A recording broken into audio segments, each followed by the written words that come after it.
Hello everyone, this is Aisha. I'm here to do a book recommendation for you. I have 3 books in mind. One is a manga, one is a teen book, and one is adult fiction.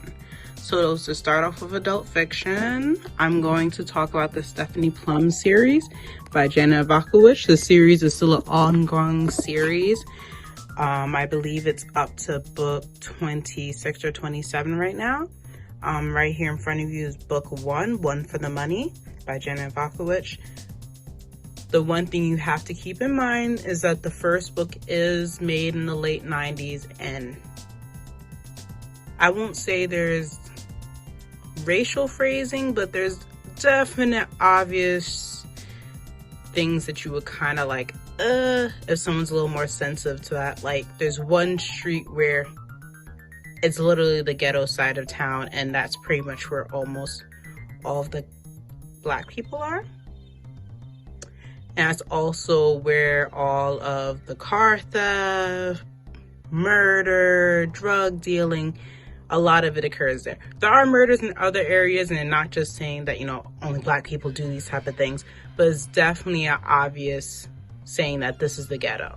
So Stephanie Plum herself lives in a different area. It's a little bit more upper class, and this idea of what a woman should be, which is definitely different than our ideas.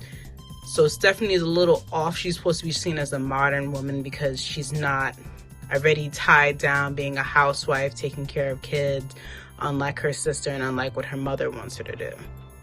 She was originally a lingerie buyer. She lost her job, and in her mad dash to find a job before she loses her house, her apartment and her car and everything else, she ends up working for her cousin Vinny, my apologies.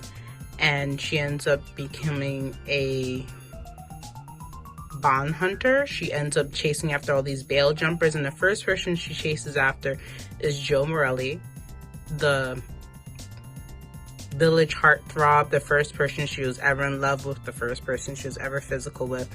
He's a cop, and they're trying to find out if he was the one who actually did this murder or not. So it's a bit of a cozy mystery. She's chasing after this fantasy man and finding out, did he do the murder? Did she not? She does quite a few ridiculous things in her lack of how to be a cop and how to be a detective. But in the end, it's still a very entertaining book. Out of 10, I'll give it a good 7.5 stars, especially as an audiobook. For the person I listened to, it made it very entertaining. So for the other 2 books I was going to recommend, we'll go with this one first, the YA book, The Cry of the Ice Mark by Stuart Hill. It's a fantasy. Definitely, if you like Game of Thrones, you probably like this one. It's a very, very interesting read, especially when you get into the rest of the series. Not all children are good. Not all children are good. Some of them get sent to hell and come back, and that's all I'm going to say. I'm not going to spoil the rest of the series. But the first book starts off with our princess. I'm going to say her name wrong horribly, which is why I'm going to just go up to it. Therian is amazing. She pretty much has to take over saving the kingdom of Icemark once her father dies. Like, there's pretty much a war going on. There's this journey. She has to figure out how to rule this kingdom and not let it be stolen from her. And there's corruption. There's a little bit of romance, but she doesn't become weak and forget, oh my gosh, what about my kingdom, and let herself be ruled. No, she is the queen. So off to the next book. And all these books I have recommended so far are at the library and should be available online as well. So Spice and Wolf, yes, this is the novel version, so it doesn't have the pictures in it. But Spice and Wolf, I would still recommend both as a novel, both as a manga, as well as the TV show. It's very well developed. You fall in love with these characters. This is a bit of an older manga, so while Cry of the Ice Mark would be okay with middle school students, this is definitely older high school students. But it's a fantasy adventure kind of similar time frame as Cry of the Ice Mark. So there's no real advanced technology. It's still a horse-driven wagon and such.